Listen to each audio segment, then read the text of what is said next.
ನಮಸ್ಕಾರ ಸ್ನೇಹಿತರೆ. ನೋಡಿ, ನಾವು ಭಾಳಷ್ಟು ವೇಗನ್ ಔಟ್ರೀಚಸ್ ಮಾಡ್ತಾ ಇರ್ತೀವಿ. ಈ ಒಂದು ಸಂದರ್ಭದಲ್ಲಿ ಬಹಳಷ್ಟು ಜನ ಹೇಳ್ತಾರೆ ಸಸ್ಯಗಳಿಗೂ ನೋವಿದೆ ಅಂತ. ನೋಡಿ, ನಮ್ಮ ಜೀವನದಲ್ಲಿ ನಾವು ಜೀವನ ಮಾಡಲಿಕ್ಕೆ ಸಸ್ಯಜನ್ಯ ಪದಾರ್ಥ ಮತ್ತು ಪ್ರಾಣಿಜನ್ಯ ಪದಾರ್ಥ ಎರಡು ಪದಾರ್ಥಗಳಿಂದ ಪೌಷ್ಟಿಕಾಂಶಗಳು ನಮಗೆ ದೊರೆಯುತ್ತೆ ಅಂತ ನಮ್ಮ ಪ್ರಪಂಚದಲ್ಲಿ ಇದೆ. ಹೀಗಾಗಿ ನೋಡಿ, ಈ ಪ್ರಾಣಿಜನ್ಯ ಪದಾರ್ಥ ಬಹಳ ನೋವು, ಹಿಂಸೆ, ರಕ್ತಪಾತ ಮತ್ತು ಈ ಪ್ರಾಣಿಗಳಿಗೆ ಸೆಂಟ್ರಲ್ ನರ್ವಸ್ ಸಿಸ್ಟಮ್ ಇದೆ.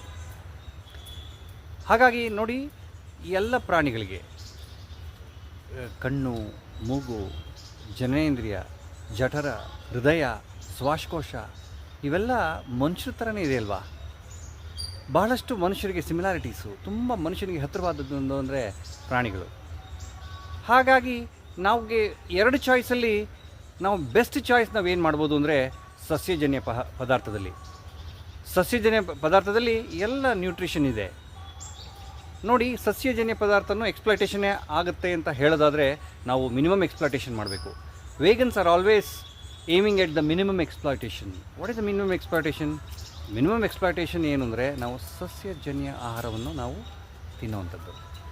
ಹಾಗಾಗಿ ತಮ್ಮಲ್ಲಿ ಏನು ಕೇಳ್ಕೊಳ್ತೀನಿ ಅಂದರೆ, ಇವತ್ತು ಪ್ರಾಣಿಜನ್ಯ ಪದಾರ್ಥ ಮತ್ತು ಸಸ್ಯಜನ್ಯ ಪದಾರ್ಥದಲ್ಲಿ ಕ್ರೂರತೆ ಇದೆ, ರಕ್ತಪಾತ ಇದೆ, ಹಿಂಸೆ ಇದೆ.